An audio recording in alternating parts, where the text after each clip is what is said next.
Hello दोस्तों, study mode में आपका स्वागत है। बिहार पुलिस कांस्टेबल भर्ती 2020-21 आज से आपका प्रैक्टिस सेट स्टार्ट हो रहा है। डेली रात को 9 बजे मैं आपको एक प्रैक्टिस सेट देने वाला हूं। मैं आपको बोला था कि अग्रवाल एग्जाम कार्ड जो कि मेरे द्वारा लिखा हुआ बुक है ये ले लीजिएगा और मैं देखूंगा कि आप कितने अच्छे से उसका क्वेश्चन प्रैक्टिस कर रहे हैं, क्योंकि क्वेश्चन जो तैयार किया गया है इस सिलेबस पर आधारित है। तो प्रैक्टिस सेट 1 से मैं प्रैक्टिस सेट 1 करा रहा हूँ। इस बात को ध्यान में रखिएगा, आप कितने अच्छे से पढ़ाई कर रहे हैं इसके लिए यह है, ठीक। और ईमानदारी से आपको बताना है कि टोटल जितना क्वेश्चन मैं कराने वाला हूं उतना में कितने आपने क्वेश्चन सही किए। अगर कोई क्वेश्चन गलत होता है तो फिर से जाकर देखिए, प्रैक्टिस सेट निकालिए और देखिए। अगर ये बुक आपके पास अभी तक नहीं पहुंचा है या अभी तक नहीं आया है तो आप नंबर में नीचे प्रोवाइड कराता हूं, वहां पर जानकारी दे सकते हैं। आपके बगल वाले शॉप या कोई भी जैसे मार्केट में आपका बुक नहीं मिल रहा है तो आप दे दीजिएगा वहाँ पर जानकारी, तो वहाँ पर बुक उपलब्ध करा दिया जाता है। यहाँ तक कि ऑनलाइन भी बुक मंगा सकते हैं, ऑनलाइन भी ये बुक पहुँच जाएगा आपके पास, ठीक। ये बात को ध्यान में रखिएगा, कोशिश यही है कि बिहार का हर जगह में ये बुक पहुँच जाए। तो आइए देखते हैं कि कितने अच्छे तरीका से आप ये प्रैक्टिस सेट को लगाए हैं। प्रैक्टिस सेट पहला है, ये याद रखिएगा, अग्रवाल एग्जाम कार्ड का, और उसी से यह टेस्ट पहला है। मौर्यकाल निम्न में से कौन सी मुद्रा प्रचलन में थी? मौर्यकाल में निम्न में से कौन सी मुद्रा जो थी ये प्रचलन में थी, ये आपको बताना है, ये बताना है। चलिए स्टार्ट करते हैं। तो यहाँ पर जो आंसर हो जाएगा ये हो जाएगा पण मुद्रा प्रचलन में थी। बाकी तोल हुआ, काकिनी हुआ या दिनार, यहाँ तोल नहीं होगा तोल होगा। तोल मुद्रा एक थी, अपनी याद रखिएगा, तोल मुद्रा। तोल, काकिनी और दिनार ये आपको गुप्त काल की मुद्रा है। और गुप्त काल में आपको पता है स्वर्ण सिक्के के सबसे ज्यादा जारी किए गए थे और ये एक प्रकार का स्वर्ण सिक्का ही था, दिनार। इस बात को ध्यान में रखिएगा। और सबसे अगर पूछे कि शुद्ध सिक्के किसने जारी किए थे सोने के, तो वो कुषाण थे, ये सब याद रखिएगा। और सबसे पहले सिक्के कौन जारी किया था आपको सोने का, तो हिंद यूनानी जो थे वो जारी किए, इंडो आपको यूनानी जो थे वो जारी किए गए थे, ये याद रखिएगा। क्वेश्चन कैसे भी घुमा कर पूछ सकता है। पहले के आंसर क्या हो जाएगा, ए हो जाएगा, ठीक है। मौर्य वंश के संस्थापक किसे माना जाता है, तो चंद्रगुप्त मौर्य को, ये भी ध्यान में रखिएगा। उनके प्रधानमंत्री का क्या नाम था, तो चाणक्य नाम था, जिसे विष्णुगुप्त भी बोला जाता है या कौटिल्य बोला जाता है। उनके द्वारा एक प्रशासन और राजनीतिक पर बुक भी लिखा गया था, कौन, तो अर्थशास्त्र। तो क्वेश्चन ये भी पूछ सकता है, अर्थशास्त्र किस पर आधारित बुक है, तो प्रशासन और आपको राजनीतिक पर। एक एक क्वेश्चन में आपको बहुत से मैं क्वेश्चन कराते चलूंगा। बस यही है कि बुक ज्यादा से ज्यादा ये अपने पास आप मंगा लीजिए। एक ही बुक, एक इंसान एक ही बुक मंगाइए और उसे ज्यादा से ज्यादा रिवीजन कीजिए। इसे रिवीजन कर जाइएगा, एग्जाम हॉल में अच्छे से अच्छा क्वेश्चन आप आराम से कर आइएगा, ठीक। क्वेश्चन नंबर 2 है, पूर्ण स्वराज की शपथ कांग्रेस के निम्न अधिवेशन में ली गई थी। तो पूर्ण स्वराज की, ये रिपीटेड क्वेश्चन और बार बार आता है। पूर्ण स्वराज की जो शपथ लिया गया था कांग्रेस के, किस अधिवेशन में लिया गया था? तो इससे रिलेटेड मैं डिटेल से मैं आपको पूरा करा दे रहा हूं, जो कि आपको एक भी क्वेश्चन नहीं छूटेगा। सबसे पहले पूर्ण स्वराज की जो लिया गया था ये 1929 में लाहौर अधिवेशन, लाहौर अधिवेशन में लिया गया था। और इस अधिवेशन की अध्यक्षता पूछता है बार बार क्वेश्चन, तो ये किसने किया था, तो ये जवाहरलाल नेहरू जो हमारे प्रथम प्रधानमंत्री बने, ये भी याद रखिएगा। आगे चल के जब देश आजाद हुआ तो प्रथम प्रधानमंत्री हमारे बने थे, जवाहरलाल नेहरू बने थे, ठीक। ये ध्यान में रखिएगा। पूछ सकता है कि आपकी किस अधिवेशन में पूर्ण स्वराज की, तो लाहौर अधिवेशन में। या पूछ सकता है 1929 के लाहौर अधिवेशन में क्या लिया गया था, तो पूर्ण स्वराज के लिए यह लक्ष्य घोषित किया गया था। घुमा फिरा कर कैसे भी क्वेश्चन दे सकता है, ठीक। 31 दिसंबर 1929, याद रखिएगा, 31 दिसंबर 1929 को रात 12 बजे जवाहरलाल नेहरू ने रावी नदी के तट पर, ध्यान रखिएगा, किस नदी के तट पर सबसे पहले झंडा फहराया गया था, तो रावी नदी के तट पर। जनसमूह बहुत से लोग थे वहां पर मौजूद थे और उसी पर आपको नया जो तिरंगा लाया गया था उसे को फहराया गया था, ठीक, ये याद रखिएगा। और उसके 26 दिन बाद ही में, इसके 26 जनवरी 1930 से प्रथम स्वतंत्रता दिवस मनाने की शुरुआत की गई थी। इसीलिए आप देखिएगा कि हमारा देश तो 15 अगस्त 1947 को आजाद हुआ था, यह बात ध्यान में रखिएगा, 15 अगस्त 1947 को आजाद हुआ था। लेकिन हम लोग देखिएगा कि जो 26 जनवरी है उसे ना भूल पाए, क्योंकि 26 जनवरी को पहले अब 1930 से ही स्वतंत्रता दिवस हम लोग मनाते थे, जब आपको अंग्रेज से तब पर भी। तो उसी को याद करने के लिए 26 जनवरी को, जो कि हमारा संविधान बनकर तैयार हो गया था 26 नवंबर 1949 को ही, उसको आगे बढ़ा दिया गया। और यहां पर फिर से आपको 26 जनवरी 1950 को, 26 जनवरी 1950 को पूर्णतः संविधान लागू किया गया, क्योंकि इस दिन को यादगार करना था, ठीक। तो क्वेश्चन कैसे भी घुमा फिरा कर पूछ सकता है, इस बात को ध्यान में रखिएगा। यहां पर हो जाएगा किस अधिवेशन में, तो लाहौर अधिवेशन में 1929। अध्यक्षता किसने किया था, तो जवाहरलाल नेहरू ने किया था। यह सब क्वेश्चन को भी पूछेगा, आप आराम से लगा लीजिएगा। अगर ये प्रैक्टिस सेट लगाते चलते हैं तो लिंक नीचे मैं बुक का दे दूंगा, वहां से जरूर मंगा लीजिएगा, ठीक। तीसरा है कि भारतीय राष्ट्रीय कांग्रेस ने असहयोग आंदोलन किस वर्ष प्रारंभ किया था? असहयोग आंदोलन, भारतीय राष्ट्रीय कांग्रेस ने असहयोग आंदोलन किस वर्ष प्रारंभ किया था? ये आपके सामने ऑप्शन है, चारों देख लीजिए, ठीक। क्वेश्चन कैसे भी घुमा कर दे देगा, मैं आपको उस लेवल का तैयारी करा रहा हूं जो कि कैसे भी क्वेश्चन थे कि आप आराम से लगा लीजिएगा। तो इसका आंसर क्या हो जाएगा, आपको 1920 हो जाएगा। असहयोग आंदोलन की शुरुआत करने के पीछे पृष्ठभूमि है, ठीक। सबसे पहले 1915 में जब दक्षिण अफ्रीका से महात्मा गांधी लौट कर आए थे तो उनके गुरु का नाम है गोपाल कृष्ण गोखले, याद रखिएगा, पूछ सकता है राजनीतिक गुरु कौन थे। उनका देहांत हो जाता है एक साल बाद ही 1916 में। तो फिर गांधी जी सोचते हैं, भ्रमण करते हैं, और सबसे पहला जो उनका भारत में सत्याग्रह, ऐसे आपको सबसे पहला सत्याग्रह दक्षिण अफ्रीका में ही उन्होंने अपना आजमा लिया था, लेकिन सबसे पहला भारत में सत्याग्रह कौन था, चंपारण बिहार वाला, जो कि उनका सफल सत्याग्रह था। नील के तनकठिया जो आपको विधि थी उसके खिलाफ था, ठीक, ये याद रखिएगा। और ये बात ध्यान में रखिए, राजकुमार शुक्ल उनको जाकर 1916 में लखनऊ से बुला कर लाए थे, और राजेंद्र प्रसाद जो है मुजफ्फरपुर में उनको मिले थे।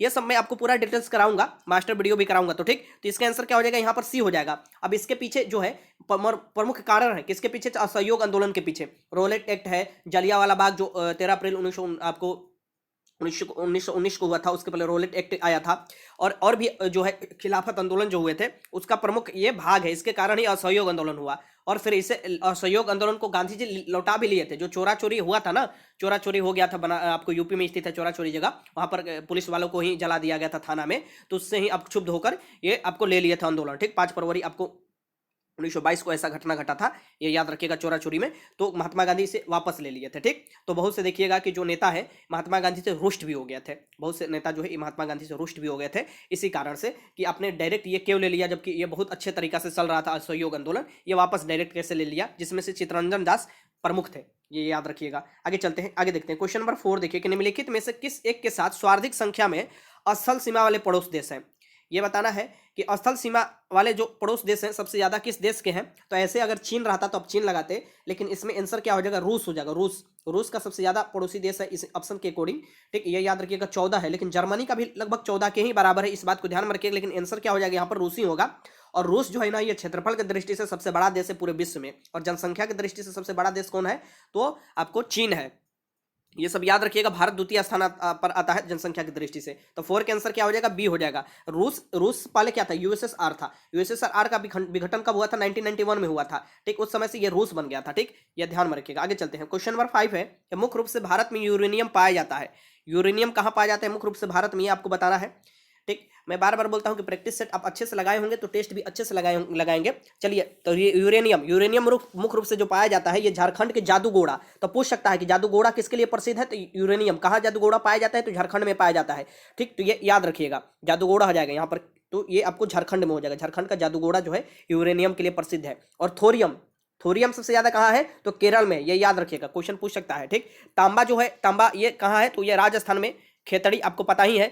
कोलार खान भी याद रख लीजिए, कोलार जो है ये सोना का खान है जो केरल में स्थित है। पन्ना जो है ये आपको हीरा का खान है जो कि मध्य प्रदेश में स्थित है, ठीक। खेतड़ी आपको जो है ये आपको तांबा का है जो कि राजस्थान में स्थित है। तो ऐसे क्वेश्चन पूछ सकता है। आगे चलते हैं। क्वेश्चन नंबर 6 है, राज्य के उत्पत्ति के प्रति प्रधान सिद्धांत का समर्थक कौन करता है।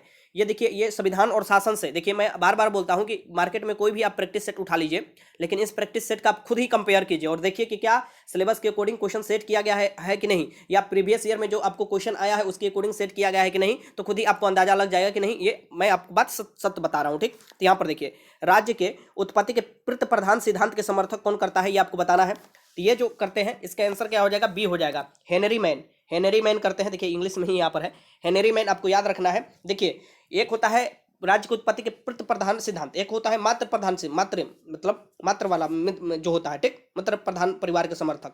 तो उसमें मित्र वाला में जो आ जाता है मैकलेनन, मार्गन और जेंक्स आ जाते हैं, ठीक। और प्रति प्रधान प्रणाली जो है इसके समर्थक सर हेनरी मैन महत्वपूर्ण है, ठीक। ये याद रखिएगा। इसका आंसर क्या हो जाएगा, बी हो जाएगा। क्वेश्चन पूछ सकता है। क्वेश्चन नंबर 7 देखिए कि निम्नलिखित में कौन एक अध्यात्मक सरकार के लक्षण है। अध्यात्मक सरकार के लक्षण इसमें से कौन है, ये आपको बताना है।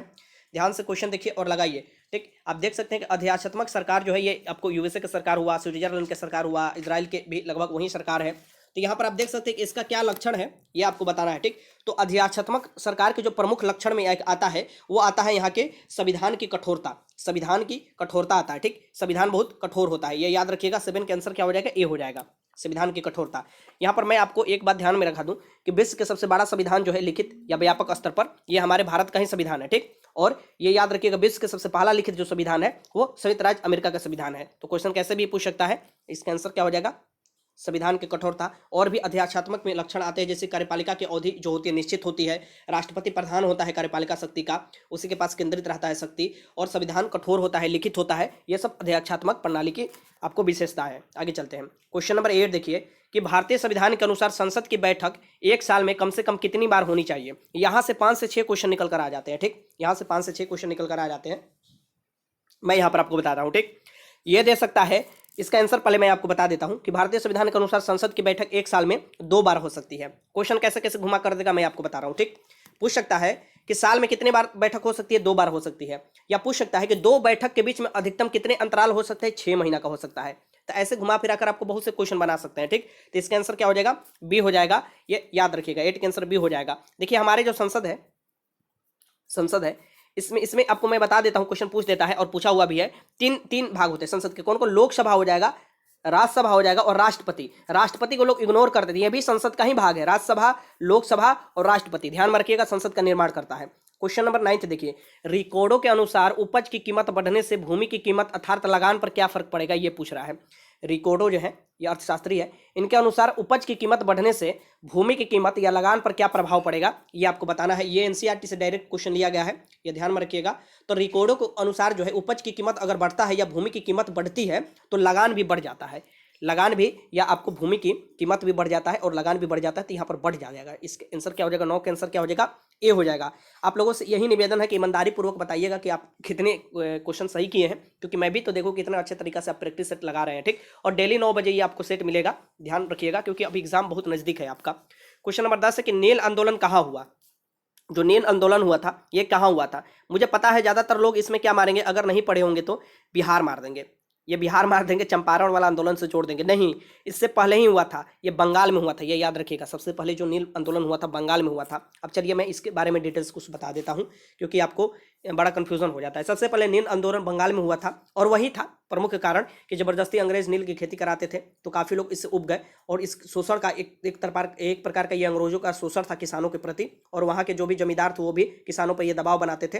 तो बंगाल में नील विद्रोह हो गया था। और ये कब हुआ था, तो इसकी शुरुआत 1859 में हुई थी, और वो प्रमुख जिला का भी नाम पूछ सकता है कि बंगाल के किस जिले में नील विद्रोह सबसे पहले हुआ था। वो नदिया जिला है, याद रखिएगा, नदिया जिले में स्थित गोविंदपुर गांव से हुई थी। और ये आंदोलन व्यापक स्तर पर बढ़ गया, और सभी एकजुट होकर किसान बोले कि अब तो हम नील की खेती करेंगे ही नहीं करेंगे, और 1860 में सभी किसान एक हो गए। ठीक, तो अंग्रेज को फिर ये देखना पड़ा, बीच बचाव के लिए आना पड़ा। अंग्रेज देखे कि अरे बाप रे ये क्या हो सकता है। और उसी समय अब दीनबंधु मित्र का नाम आप सुने होंगे। दीनबंधु मित्र ने एक बुक लिखा था किसका, नील दर्पण। उसी में ये आपको नील विद्रोह के बारे में ही बताया गया है, नील दर्पण में। ठीक, ये याद रखिएगा। और उसके बाद ही आप देखिएगा 31 मार्च 1860 में अंग्रेज ने एक गठन करता है, किस समिति की, तो नील आयोग का गठन करता है। और नील आयोग ने यह सुझाव दिया कि अगर किसी आपको किसान का मन है खेती करने का तो ठीक है, खेती वो कर सकता है नील का, लेकिन उस पर कोई दबाव नहीं दिया जाएगा। ठीक, तो ये आपको सबसे पहला सफल आप देख सकते हैं कि नील वाला के लिए आंदोलन थे। हम भारत देखिए जो 1917 में हुआ था चंपारण वाला, ठीक, ये भी नील के लिए था,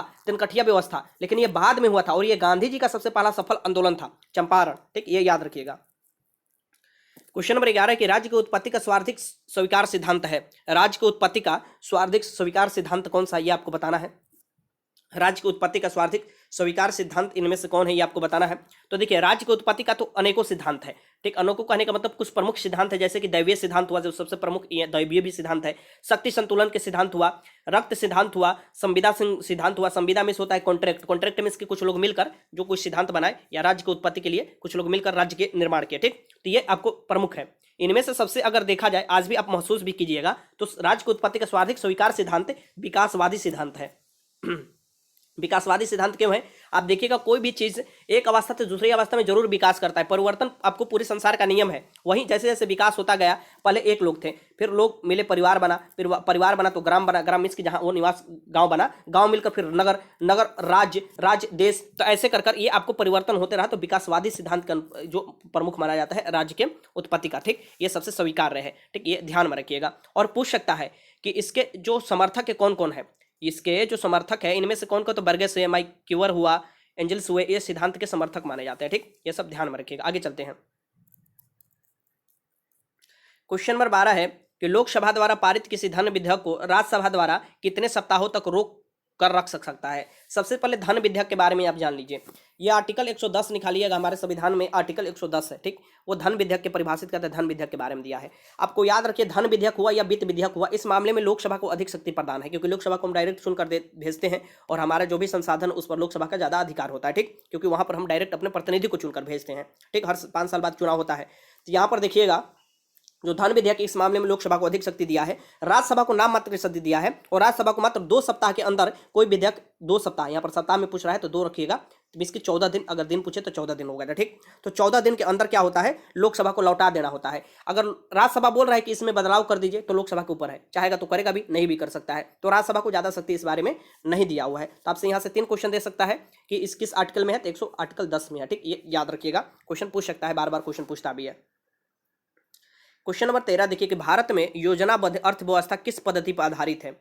देखिए, भारत की अर्थव्यवस्था जो है ना, ये सबसे पहले याद रखिएगा मिश्रित अर्थव्यवस्था है, लेकिन यहाँ पर दे रहा है कि योजनाबद्ध अर्थव्यवस्था किस पद्धति पर आधारित है, किस पद्धति पर, ठीक है, ये याद रखिएगा। आप ये भी जानते हैं कि हर एक आपको अर्थव्यवस्था की प्राथमिक क्षेत्र है, द्वितीय क्षेत्र है, तृतीय क्षेत्र, चतुर्थ क्षेत्र है, ऐसे आपको याद होना चाहिए। प्राथमिक क्षेत्र में ही कृषि उर्षि आ जाता है, ये बात ध्यान में रखिएगा। और जो सरकारी नौकरी या जो भी ये सब आता है, ये तृतीय क्षेत्र के अंतर्गत आता है। द्वितीय क्षेत्र का उद्योग आ जाता है। तो अब हम चलते हैं यहाँ पर कि अर्थव्यवस्था के किस पद्धति पर आधारित है। तो ये जो पद्धति है, ये हमारा पद्धति है समाजवादी पद्धति, समाजवादी पद्धति, सबको मिला जुलाकर समाजवादी। 13 का आंसर क्या हो जाएगा, यहाँ पर डी हो जाएगा। अब ये क्यों, तो ये याद रखिएगा, अलग अलग अर्थव्यवस्था है, इसमें आपको समाजवादी जो पद्धति है, इसमें क्या होता है कि जो लघु और कुटीर उद्योग है, सभी का योगदान होता है। तो ये इसका आंसर क्या हो जाएगा, डी हो जाएगा। क्वेश्चन नंबर 14 देख लेते हैं, क्या है कि देश का केंद्रीय बैंक ऋण देता है। देश का केंद्रीय बैंक जो है, ये क्या है, सबसे पहले याद रखिएगा, आरबीआई है, रिजर्व बैंक ऑफ इंडिया, ठीक, ये याद रखिएगा। तो ये देश का केंद्रीय बैंक ऋण देता है, किसको ऋण देता है, ये बताइए। क्या हम डायरेक्ट जाकर आरबीआई से ऋण ले सकते हैं? कभी नहीं ले सकते हैं, क्योंकि बैंकों का बैंक कहा जाता है किसको, आरबीआई को कहा जाता है। और वो किसको ऋण देता है, तो आपको बैंक के सबसे सर्वोच्च है, तो निचले वाले जो भी बैंक है उनको ऋण देता है, ठीक। तो बैंक में सबसे ऊंचे स्थान पर किसका स्थान आता है, आरबीआई का। जैसे सभी न्यायालयों में सबसे ऊंचा न्यायालय जो है सर्वोच्च न्यायालय है, जो दिल्ली में स्थित है, आपको जिसे उच्चतम न्यायालय भी बोला जाता है। तो ये वाणिज्य बैंकों को लोन देता है, ऋण देता है, ठीक, ये याद रखिएगा, सी हो जाएगा इसका आंसर। अब याद रखिएगा आरबीआई के बारे में भी कि आरबीआई कौन कौन और काम करता है। तो आरबीआई देखिए, बैंकों पर नियंत्रण रखता है, जो अन्य बैंक है उन पर नोटों के निर्गम करता है। जो नोट होता है ना, पैसा, रुपया, 10 रुपया, 20 रुपया, 100 रुपया, 500 रुपया, इस पर जो आरबीआई के गवर्नर होते हैं उनका साइन होता है, ठीक। वो काम, नोटों का निर्गम, बैंकों का बैंक इसे कहा जाता है, ठीक। सरकार का बैंकर होता है, सरकार के बैंक के रूप में इसे ही जाना जाता है। विदेशी मुद्रा का प्रबंधन करता है, विदेशी मुद्रा जो है इसका प्रबंधन, साख नियंत्रण करता है, और भी बहुत से ये काम करता है, ठीक। ऋण भी बैंकों को प्रदान करता है, जो वाणिज्य बैंक होते हैं, ठीक। अब देखिए आरबीआई जो है ये केंद्रीकृत बंद है, इसके बारे में पूछ सकता है। इसकी स्थापना तो 1935, इसका मुख्यालय तो मुंबई, और पूछ सकता है राष्ट्रीयकरण कब किया गया था इसका, तो 1949 में। जो भी क्वेश्चन है, एक एक क्वेश्चन मैं आपको बताते चल रहा हूँ। बस क्या काम कीजिए, ये बुक ले लीजिए, ये बुक ले लीजिएगा, तो आप अच्छे से लगाइएगा प्रैक्टिस सेट, और मैं आपको टेस्ट भी लेते चलूंगा, तो मेरा भी कॉन्फिडेंस बना रहेगा कि जो भी स्टूडेंट अच्छे से तैयारी कर रहे हैं, ठीक। माफ कीजिएगा, थोड़ा तबीयत खराब है। देखिए क्वेश्चन नंबर 15 है, जब राजकोषीय घाटे में से ब्याज भुगतान को घटा दिया जाए तो अवशेष को जाना जाता है।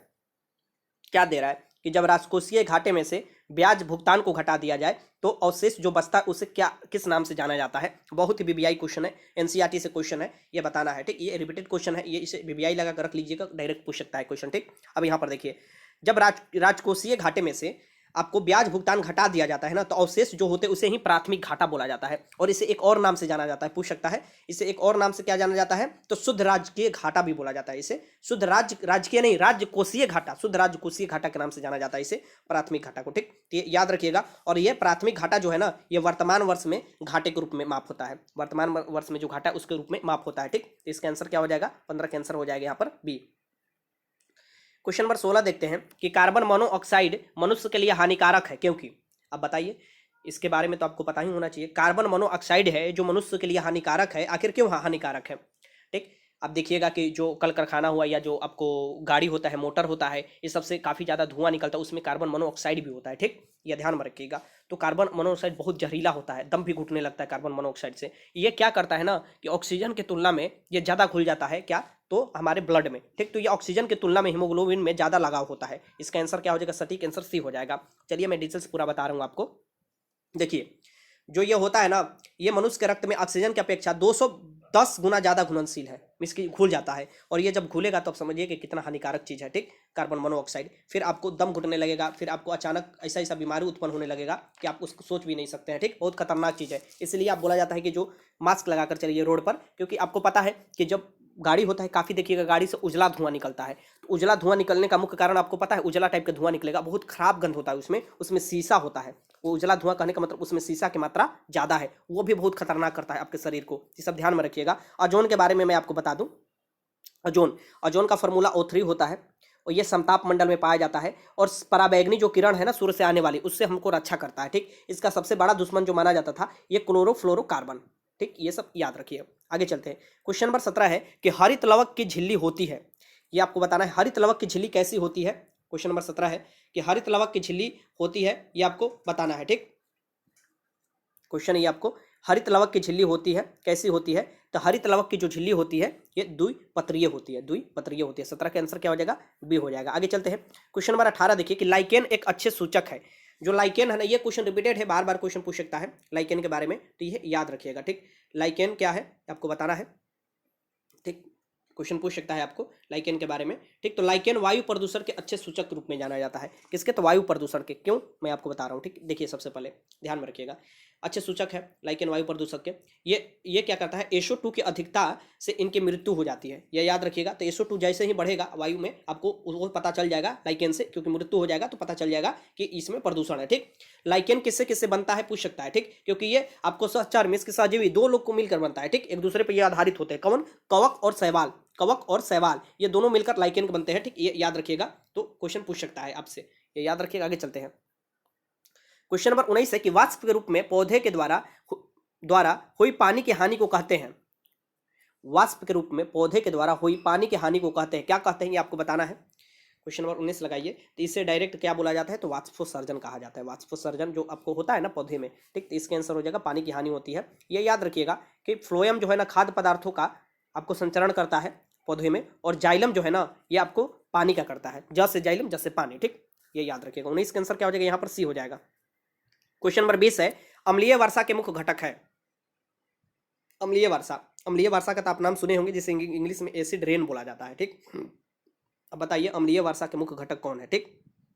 देखिए अम्लीय वर्षा में मुख्य रूप से आप देखिएगा तो आपको सल्फ्यूरिक अम्ल, नाइट्रिक अम्ल, नाइट्रोजन डाइऑक्साइड जिसे NO2 बोला जाता है, और कार्बन डाइऑक्साइड भी होता है, CO2 भी होता है, ये ध्यान में रखिएगा अगर पूरा दे दे तो। और ये बहुत ही खतरनाक चीज होता है अम्लीय वर्षा, ठीक है। माफ कीजिएगा। अगर आप देखिएगा फैक्ट्री वाले क्षेत्र में ये ज़्यादा होता है अम्लीय वर्षा, धुआं जाकर ऊपर मिल जाता है और पानी के साथ आता है तो अम्लीय वर्षा हो जाता है, खतरनाक हो जाता है, ठीक। ये आपके शरीर पर पड़ेगा ना तो चर्म रोग उत्पन्न कर सकता है, अलग अलग रोग उत्पन्न कर सकता है। अगर संगमरमर पर पड़ता है तो पूरा खदाड़ देता है। तो देखिएगा ताजमहल की तरफ जो आगरा की तरफ था, सारा फैक्ट्री मथुरा की तरफ बंद किया गया, किस लिए, क्योंकि आपको ताजमहल पर जब अम्ल वर्षा होता था तो ताजमहल खदड़ने लगता था, ठीक। यहाँ पर आपको याद रखना है, इसका आंसर जो हो जाएगा, इसका आंसर हो जाएगा सल्फ्यूरिक अम्ल और नाइट्रिक अम्ल, सल्फ्यूरिक नाइट्रिक अम्ल। डायरेक्ट आंसर लगाइएगा, बहुत वीवीआई क्वेश्चन है, याद रखिएगा। इससे क्या क्या होते हैं मैं आपको बता देता हूँ। जैसे कि इमारत के नुकसान पहुंचता है आपको, जैसे कि इमारत क्या होता है वो आपको खदड़ने लगता है, ठीक, अम्ल वर्षा के कारण। एक प्रकार का वो तेजाब ही हुआ, ये बात ध्यान में रखिएगा, एक प्रकार की ये तेजाब हुआ आपको। जैसे ही समुद्र में काफ़ी मात्रा में या आपको पौंड जो होता है इसके तालाब उलाब में अम्लीय वर्षा ज़्यादा हो जाती है तो उसके अंदर की मछलियाँ भी मरने लगती है, ठीक। तो बहुत से कारण होता है अम्लीय वर्षा का खतरनाक, ठीक। 20 के आंसर क्या हो जाएगा, ये हो जाएगा। क्वेश्चन नंबर 21 हो जाएगा। देखिए यहाँ पर कोबाल्ट 60 समस्थानिक का प्रयोग किसके उपचार में होता है। कोबाल्ट 60 जो है 60, यहाँ पर देखिए समस्थानिक है, जो कि इसका उपचार किसके लिए होता है, ठीक, ये आपको बताना है। तो देखिए कोबाल्ट 60 एक क्या है, रेडियो एक्टिव समस्थानिक है, रेडियो एक्टिव समस्थानिक है कोबाल्ट आपको 60। और ये याद रखिएगा एक मानव निर्मित रेडियो एक्टिव है, मानव इसे बनाया है, ठीक, ये ध्यान में रखिएगा। और इसे विकिरण चिकित्सा में इस्तेमाल किया जाता है, और किसके उपचार के लिए, तो कैंसर के उपचार के लिए, ठीक। कोबाल्ट देखिए, कोबाल्ट किस विटामिन में पाया जाता है, ये भी क्वेश्चन बार बार पूछता है, तो विटामिन B12, साइबोकोबालिन विटामिन B12 का नाम भी है, ये भी याद रखिएगा। आगे चलते हैं। क्वेश्चन नंबर 22 देखिए कि अत्यधिक सक्रिय क्षार धातु को रखा जाता है, ये देख लीजिए ऑप्शन सबसे पहले। देखिए अत्यधिक सक्रिय जो क्षार धातु है इन्हें कहाँ रखा जाता है, ये आपको बताना है। 22 का बताइए। तो देखिए आपको पता है कि अत्यधिक सक्रिय जो क्षार धातु है ये वायु के संपर्क में आएंगे या जल के संपर्क में आएंगे तो सीधे इसमें आग लग जाता है। जैसे सोडियम ले लीजिए, सोडियम जो है ना उसको आपको केरोसिन के तेल में डुबा कर रखा जाता है। क्यों आखिर डुबा कर रखा जाता है, क्योंकि जैसे वायु या आपको पानी के संपर्क में आता है उसमें आग लग जाता है, ठीक। तो इन्हें क्या किसमें आपको रखा जाता है, सक्रिय क्षार धातु को केरोसिन के तेल में डुबा कर रखा जाता है, किसमें, केरोसिन के तेल में, ठीक। ये याद रखिएगा। आगे चलते हैं। क्वेश्चन नंबर 23 है कि किस दशा में स्थितिक ऊर्जा घटती है, किस दशा में स्थितिक ऊर्जा घटती है, ये आपको बता, देखिए किस दशा में स्थितिक ऊर्जा घटती है, ये आपको पूछ सकता है डायरेक्ट क्वेश्चन, ठीक। तो ये ध्यान में रखिएगा इस क्वेश्चन को आपको लगाने के लिए, ठीक। देखिए प्रत्येक वस्तु क्या करता है, अपनी न्यूनतम स्थिति ऊर्जा पाने की प्रवृत्ति रखता है कि मैं न्यूनतम स्थिति ऊर्जा में रहूं, ठीक। वैसे ही आप देखिएगा कि पानी के बुलबुले, इसका आंसर जो हो जाएगा ये हो जाएगा डी हो जाएगा, ठीक। तो ऐसे ही देखिएगा कि पानी में हवा के बुलबुले भी इसी सिद्धांत प्रकार करता है तथा ऊपर उठकर अपनी स्थिति ऊर्जा न्यूनतम रखता है, ठीक। तो इसका आंसर क्या हो जाएगा, ये पूछ रहा है कि स्थिति ऊर्जा घटेगी तो इसका हो जाएगा डी। जैसे ही ये बुलबुला ऊपर उठती है तो इसकी स्थिति ऊर्जा क्या हो जाती है, घटने लगती है, ठीक। तो 23 के आंसर क्या हो जाएगा, डी हो जाएगा। क्वेश्चन नंबर 24 है कि भागवत गीता का संधि सही विच्छेद बताइए। भागवत गीता का संधि विच्छेद बताना है आपको, ये रहा आपके सामने क्वेश्चन 24। तो देखिए भागवत गीता जो है इसका सही संधि विच्छेद बताइए, आराम से क्वेश्चन लगाइए, ठीक। तो देखिए मैं आपको हिंदी का मास्टर वीडियो भी दे चुका हूं और हिंदी का स्टार्ट भी करने वाला हूं सीरीज भी, लेकिन इस क्वेश्चन को आप आराम से लगा सकते हैं। इसका सही संधि विच्छेद जो होगा भागवत, यहाँ थोड़ा हलंत होगा, भागवत धन गीता हो जाएगा, ठीक। ये इसका आंसर हो जाएगा, ठीक, भागवत धन गीता हो जाएगा, ठीक। तो 24 का आंसर क्या हो जाएगा, यहाँ पर सी हो जाएगा, ये ध्यान से लगा लीजिएगा। आगे चलते हैं। क्वेश्चन नंबर 25 है कि नमक का दरोगा कहानी के लेखक कौन है, बीबीआई क्वेश्चन है, इसे बीबीआई लगा लीजिए। नमक के दरोगा के कहानी के लेखक कौन है, ये आपको बताना है। तो नमक के कहानी के दरोगा के जो लेखक है ये मुंशी प्रेमचंद्र माने जाते हैं, ये तो आप पढ़े भी होंगे, मुंशी प्रेमचंद, ठीक।